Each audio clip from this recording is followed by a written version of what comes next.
Assalamualaikum warahmatullahi wabarakatuh. Alhamdulillahirabbil alamin wa bihi nasta'in wa ala umuri dunya waddin wassalatu ala asyrofil anbiya wal mursalin sayyidina wa maulana Muhammad sallallahu alaihi wasallam. Alhamdulillahirabbil alamin. Puji syukur atas kehadiran Allah Subhanahu wa taala karena berkat rahmat dan hidayahnya sehingga saya dapat membuat video pada kesempatan kali ini. Kedua kalinya sholawat serta salam tetap tercurahkan kepada junjungan kita Nabi Agung Muhammad Sallallahu Alaihi Wasallam. Karena berkat tuntunan dan ilmu dari beliaulah sehingga kita dapat dihantarkan dari zaman kegelapan menuju zaman terang benderang, yaitu ad-dinul Islam. Pada kesempatan kali ini saya Abdul Razak Bakri dengan NIM 2103411000105 dari Prodi Ilmu Kelautan A ingin memaparkan sedikit materi mengenai hukum tajwid. Hukum tajwid sendiri dilandasi dari ayat Al-Quran, yaitu warattilil Qur'ana tartila, yang memiliki arti dan bacalah Al-Quran dengan tartil. Beberapa sahabat menafsirkan ayat tersebut, seperti dari sahabat Ibnu Abbas menafsirkan bahwa membaca Al-Quran itu harus jelas setiap hurufnya. Selanjutnya dari Abu Ishaq mengatakan membaca dengan jelas tidak mungkin bisa dilakukan jika membacanya terburu-buru. Membaca dengan jelas hanya bisa dilakukan jika dia menyebut semua huruf dan memenuhi cara pembacaan huruf dengan benar. Lisan Al-Arab halaman 11 265. Inti tartil dalam membaca adalah membacanya pelan-pelan, jelas setiap hurufnya tanpa berlebihan. Kitab Al-Adab Asy-Syalbu halaman 12. Adapun dari Ibnu Mas'ud membaca Al-Quran yaitu menerangkan Abu Bakar dan Umar radhiyallahu anhu pernah menyampaikan kabar gembira kepada Ibnu Mas'ud bahwa Rasulullah Shallallahu alaihi wasallam pernah bersabda, "Man syarrahu ayyaqra'ul Qur'an ghaddan kama unzila falyaqra'ahu ala qira'ati Ibnil Ummi Abdi." Siapa yang ingin membaca Al-Quran dengan pelan-pelan sebagaimana ketika dia diturunkan, hendaknya dia membacanya sebagaimana cara membaca Ibnu Mas'ud. Hadis riwayat Ahmad dan Ibnu Hibbah. Hadis ini menunjukkan keistimewaan bacaan Al-Quran Ibnu Mas'ud radhiyallahu anhu karena bacaannya sama dengan ketika Al-Quran diturunkan. Beliau membacanya dengan cara ghaddan, artinya segar yang belum berubah. Maksudnya suaranya menyentuh asyaut an-nafid dan memenuhi semua hak huruf. Untuk itulah Rasulullah Shallallahu alaihi wasallam suka mendengar bacaan Ibnu Mas'ud dan bahkan hingga beliau menangis. Ibnu Mas'ud radhiyallahu anhu bercerita bahwa Nabiullah Shallallahu alaihi wasallam pernah menyerukan untuk membaca Al-Quran. Bacakan Al-Quran, pinta Nabiullah Shallallahu alaihi wasallam. Ya Rasulullah, apakah akan membaca Al-Quran di hadapan Anda pada Al-Quran turun kepada Anda? Tanya Ibnu Mas'ud. Iya, bacakan, jawab Rasulullah. Kemudian Ibnu Mas'ud membaca surat An-Nisa hingga ketika sampai ayat Fakaifa idza ji'na min kulli ummi bisyahidin wa ji'na bika ala syahida. Bagaimana jika aku datang saksi untuk setiap umat? Aku datangkan kamu sebagai saksi bagi mereka semua. Tiba-tiba Rasulullah Shallallahu alaihi wasallam minta agar bacaan dihentikan. Ibnu Mas'ud melihat ke arahnya, ternyata air mata beliau berlinangan. Hadis riwayat Bukhari dan Muslim. Menukil dari pendapat para sahabat dan ulama, dapat kita tarik kesimpulan bahwa membaca Al-Quran kita harus menggunakan metode-metode tersendiri, memiliki tata cara sendiri, dan tata cara tersebut dinamakan hukum tajwid. Hukum Hukum tajwid sendiri terbagi menjadi beberapa, dari tajwid yang paling dasar hingga tajwid yang paling tinggi. Kali ini saya akan membahas sedikit tentang tajwid hukum nun mati yang diawali dengan hukum nun mati. Hukum nun mati terbagi menjadi 4: idghar, ikhfa, iqlab, dan idgham. Pertama yaitu idghar. Idghar berarti jelas atau terang, di mana membacanya kita itu harus jelas tanpa adanya dengungan, tanpa adanya suatu desak. Huruf idghar sendiri ada 6: alif, ha, ho, ain, ghain, ha. Idghar akan terjadi ketika nun mati atau tanwin bertemu dengan salah satu huruf idghar yang saya sebutkan tadi, alif, ha, ho, ain, ghain, ha.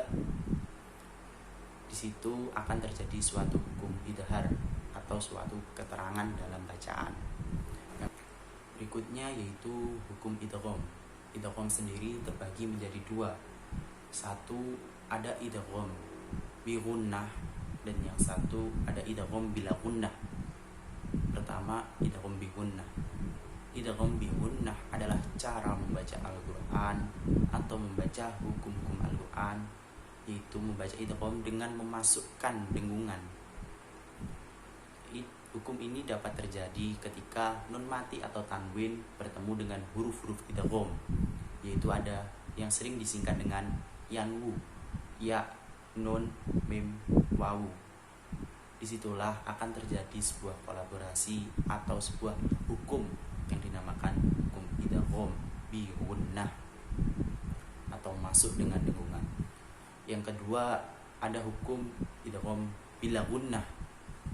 Hukum idgham bila gunnah sendiri berbeda dengan hukum idgham bi gunnah. Keduanya sama-sama memasukkan, tapi dalam idgham bila gunnah masuknya tanpa dengungan, yaitu terjadi ketika nun mati atau tanwin bertemu dengan huruf-huruf idgham bila gunnah. Huruf-huruf idgham bila gunnah sendiri terbagi menjadi 2, yaitu lam, ro. Yang ketiga yaitu hukum iqlab. Iqlab sendiri berarti mendengung atau mengganti. Hukum ini akan merubah bacaan Al-Qur'an ketika nun mati atau tanwin bertemu dengan huruf iqlab yang hanya ada satu, yaitu ba, dan itu akan terjadi suatu dengungan dalam bacaan tersebut. Yang ketiga yaitu hukum ikhfa. Ikhfa sendiri berarti samar atau masuk dengan samar-samar, tidak mendengung dan tidak jelas. Huruf ikhfa sendiri memiliki jumlah paling banyak, yaitu sisa dari hukum-hukum lainnya. Dalam pembacaan hukum ikhfa harus samar, tanpa ada kejelasan dan juga tanpa ada dengungan. Itulah ikhfa. Selain dari hukum-hukum nun mati dan tanwin tadi, ada beberapa hukum bacaan lain seperti hukum gunnah dan hukum qalqalah.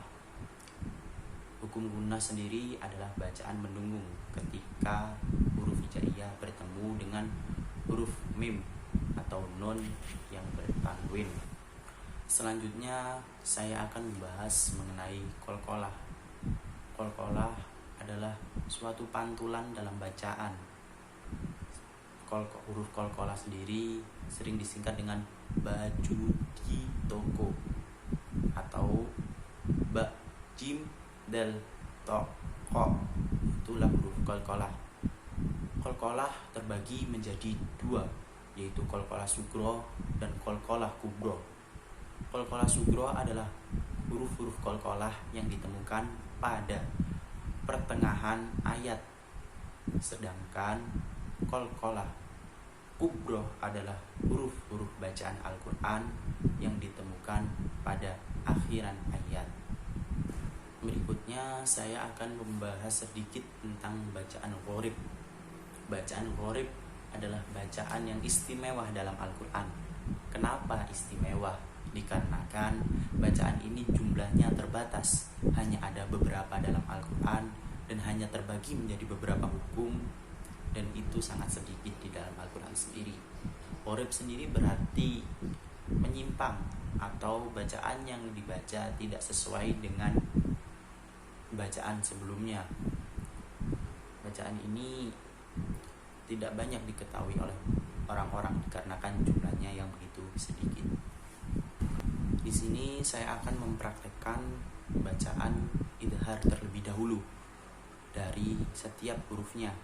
Yang pertama, saya akan mempraktekkan bacaan idhar dari huruf alif. Saya mengutip dari surat Al-An'am ayat 26, yaitu yan'auna. Di situ terdapat hukum bacaan idhar, yaitu ketika nun mati bertemu dengan alif, jadi bacaannya harus jelas seperti yan'auna. Yang kedua yaitu hukum alif juga. Saya mengutip dari surat Al-Baqarah ayat 285, dibaca kullun amanah, kullun amanah.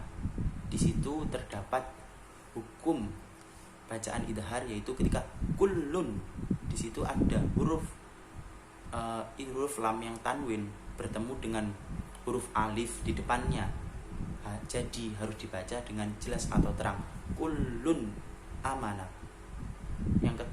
Yang ketiga, saya mengutip dari surat Al-An'am ayat 26, yaitu ketika nun mati bertemu dengan huruf ha, dibacanya juga harus idhar atau jelas, seperti yanhauna, yanhauna. Di situ terdapat hukum nun mati di awal, lalu di depannya terdapat huruf ha, maka hukum nun itu harus dibaca dengan jelas atau terang tanpa ada samar sedikit pun. Yang ketiga, saya mengutip dari surat Al-Kahfi ayat 5, yaitu dari huruf ain. Dari huruf ain sendiri, yaitu ketika nun mati di depan bertemu dengan huruf ain di depan, di belakangnya. Membacanya sendiri harus min ilmi, min ilmi, min ilmi. Dari nun tersebut harus jelas terlebih dahulu. Yang kedua, saya akan mempraktekkan hukum bacaan idgham bila gunnah terlebih dahulu, yaitu memasukkan dengan dengungan. Pertama, saya ada sedikit kutipan, yaitu limayyaro, limayyaro. Di situ ketika hukum nun bertemu dengan ya, maka nun tersebut harus dimasukkan ke dalam ya, seperti limayyaro, limayyaro, limayyaro, dibarengi dengan dengungan. Yang kedua ada ayyatubu, an yatubu. Pada awalnya dibaca an yatubu karena di situ terdapat hukum idgham bi gunnah, maka harus dibaca dengan ayyatubu, ayyatubu. Maka nunnya tidak begitu dianggap, langsung masuk ke dalam ya, ayyatubu. Selanjutnya ada wujuhu yaumaidi, wujuhu yaumaidi, yaumaidi.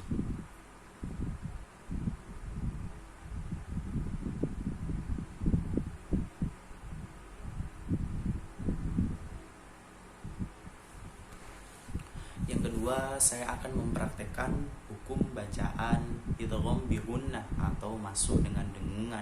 Di sini saya sudah ada beberapa contoh. Pertama, liman yaro. Bacaan awalnya adalah liman yaro, tapi ketika di situ terdapat hukum idgham bi gunnah, maka liman yaro harus berubah menjadi limayyaro atau nunnya tidak dianggap. Itulah hukum bacaan idgham bi gunnah, yang awalnya liman yaro menjadi limayyaro. Jadi untuk huruf mimnya langsung masuk ke huruf ya. Yang kedua ada contoh an yatubu, an yatubu. Awal bacaannya adalah an yatubu, tapi karena ini adalah hukum idgham bi gunnah, maka an yatu yang awalnya an yatubu harus dibaca menjadi ayyatubu. ayyatubu, ayyatubu. Yang ketiga ada wujuhun yauma idin, wujuhun yauma idin. Di situ ada huruf H yang berharokat dhammah, dhammaten tepatnya. Maka di depannya kan ada ya, maka harus dibaca wujuhui yauma idin, wujuhui yauma idin, di mana hak tersebut harus masuk ke dalam huruf ya, wujuhui yauma idin. Yang ketiga ada liqaumin yuqinun, liqaumin yuqinun. Di sini terdapat hukum bacaan idgham bi gunnah. Yang awalnya liqaumin yuqinuna harus dibaca menjadi liqaumi yuqinuna, liqaumi yuqinuna. Dalam bacaan berikutnya yaitu idgham bila gunnah, idgham bila gunnah atau memasukkan tanpa dengungan. Di sini saya akan memberi contoh beberapa potongan ayat atau potongan kata yang di dalamnya terkandung hukum bacaan idgham bila gunnah. Pertama yaitu ada khairul lakum, yang awal bacaannya yaitu khairun lakum. Tapi karena di situ terdapat hukum bacaan idgham bila gunnah, yaitu dhammaten bertemu dengan huruf salah satu idgham bila gunnah yaitu lam, maka harus dibaca khairul lakum, khairul lakum, memasukkan tapi tanpa mendengung. Yang kedua saya juga ada wailul lakullah, wailul lakullah. Di situ pertama harus dibaca wailun lakullah, tapi karena di situ terdapat hukum bacaan idgham bila gunnah, maka membacanya harus wailul lakullah, masuk tapi tanpa mendengung, lebih tepatnya dipentalkan, wailul lakullah. Berikutnya yaitu bacaan iqlab. Bacaan iqlab sendiri hanya terdiri dari satu huruf hijaiyah yaitu ba. Bacaan iqlab yang berarti mendengung saya akan mempraktekkan dalam salah satu surat Al-Quran, yaitu summun bukmun. Yang awalnya dibaca summun bukmun harus dibaca menjadi summum bukmun, summum bukmun, di mana mim harus masuk ke ba, dan itu akan menjadi huruf bunyi ba itu akan menjadi seperti huruf mim. Summum bukmun itu yang dinamakan hukum iqlab. Berikutnya saya akan mempraktekkan bacaan ikhfa. Dalam hukum bacaan ikhfa sendiri berarti samar, yaitu ketika nun mati atau tanwin bertemu dengan salah satu huruf ikhfa, maka dibacanya harus samar. Di sini saya mengambil dari surat Al-Falah ayat 2. Min syarri ma, yang awalnya dibaca min syarri ma menjadi min syarri ma, min syarri ma. Jadi maksudnya itu tidak mendengung dan juga tidak jelas, samar di antara keduanya. Min syarri ma. Saya akan mempraktekkan sedikit hukum bacaan qalqalah. Qalqalah sendiri terbagi menjadi dua, qalqalah sugro dan qalqalah kubro. Di sini saya akan mempraktekkan qalqalah kubro terlebih dahulu, yang terdapat pada surat Al-Falaq ayat 1 dengan bacaan Qul a'udzu birabbil falaq. Yang awalnya dibaca seperti itu karena terdapat hukum qalqalah, maka harus dibaca menjadi Qul a'udzu birabbil falaq. Falaq. Di belakang itu harus dibaca qalqalah atau memantulkan. Yang kedua dari surat Al-Falaq sendiri juga ayat 3. Wa min syarri ghasikin idza waqab. Awalnya waqab, tapi karena di situ terdapat hukum bacaan qalqalah, maka harus dibaca menjadi wa min syarri ghasikin idza waqab. Waqab harus ada pantulan. Yang berikutnya saya akan menerangkan tentang qalqalah sugro. Qalqalah sugro yaitu qalqalah yang terdapat di awal atau di tengah-tengah kalimat. Di sini saya akan mempraktekkan dalam surat Al-Kautsar ayat 3. Inna syani'aka huwal abtar. Inna syani'aka huwal abtar. Di situ terdapat hukum qalqalah dimana abtar dibacanya tidak terlalu dipantulkan, tapi juga tetap harus ada tekanan. Inna syani'aka huwal abtar, gitu. Yang terakhir saya akan mempraktekkan bacaan qorib. Bacaan qorib atau bacaan yang aneh, yang menyeleneh dari Al-Quran. Di sini saya akan mempraktekkan salah satu hukum bacaan qorib, yaitu bacaan yang awalnya dibaca Bismillahirrahmanirrahim wa mursaha. Tapi karena di situ terdapat hukum bacaan qorib, maka ro-nya dibaca dengan nada yang lain, yaitu Bismillahirrahmanirrahim wa mursaha. Ro menjadi re. Itulah bacaan qorib. Sekian, alhamdulillahirrabbilalamin. Alhamdulillah kita sudah berada pada akhir materi. Sedikit yang dapat saya sampaikan dari materi tajwid ini, semoga bermanfaat bagi teman-teman semua. Jika ada kesalahan itu murni dari diri saya sendiri, dan jika ada kebenaran itu hanya milik Allah Ta'ala. Sekian, kurang lebihnya mohon maaf. Man arada dunya fa'alaihi bil ilmi, wa man arada akhirah fa'alaihi bil ilmi, wa man arada huma fa'alaihi bil ilmi. Barang siapa menginginkan dunia harus dengan ilmu, barang siapa menginginkan akhirat harus dengan ilmu, dan barang siapa menginginkan keduanya harus dengan ilmu. Maka dari teman-teman semua harus tetap semangat dalam berproses dan mencari ilmu. Jadikan kader-kader Islam yang hebat. Sekian, assalamualaikum warahmatullahi wabarakatuh. Sekian, alhamdulillahirrabbilalamin, untuk materi